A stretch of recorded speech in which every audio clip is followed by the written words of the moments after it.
I just wanted to give a little disclaimer on this video. This video consists of two videos connected that happen at different times under different circumstances. But somehow I hope that I was able to make them work together. It was my intention. We'll see. Enjoy.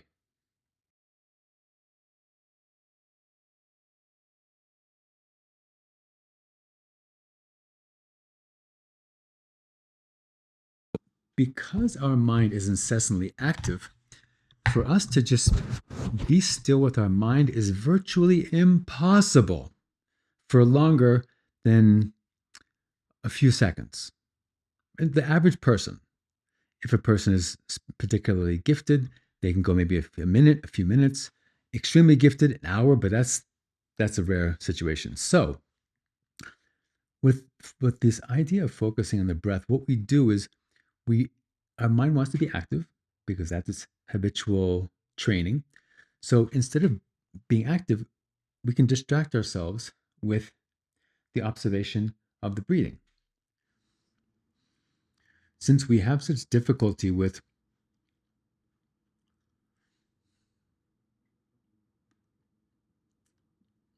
since we're not able to um, relax our mind, the breathing helps us take one step down from where we currently are developed.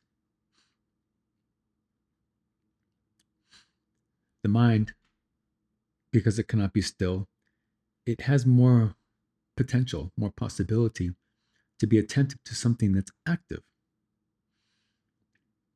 Now, another aspect of another benefit, I guess you could say, that um, will help us to develop ourselves in the meditation practice is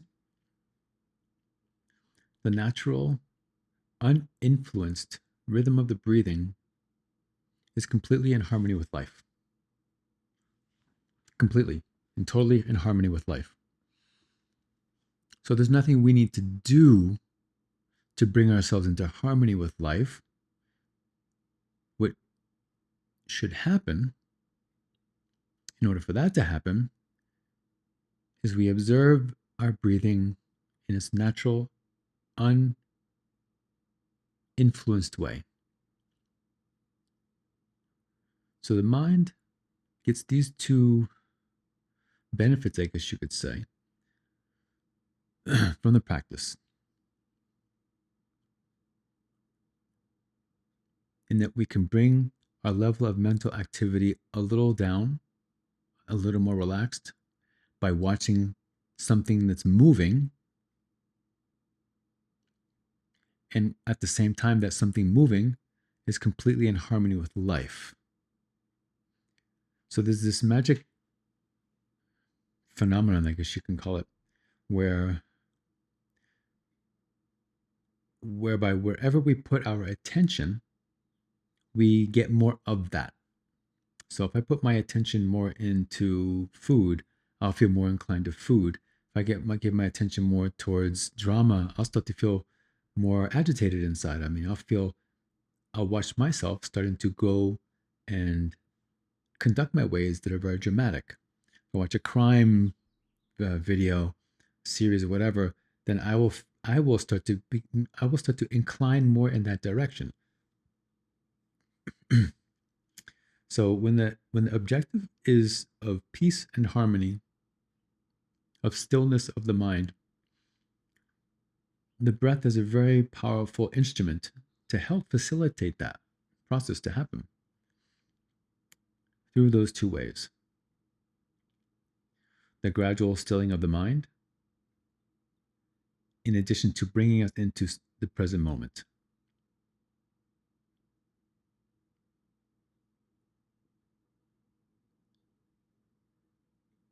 I'm going to think that out again.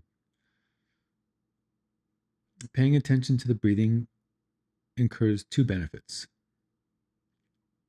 One is it gives us a way to bring the level of our mental activity down.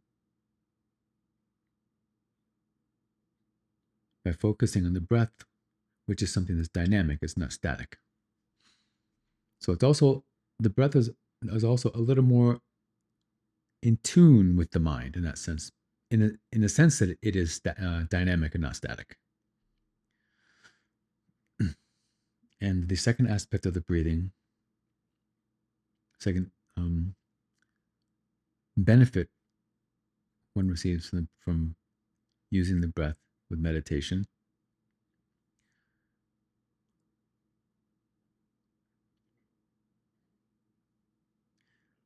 is that the breathing is only happening one moment, is the here and now. You can't breathe for tomorrow. You can't make up for one lost yesterday. We can only,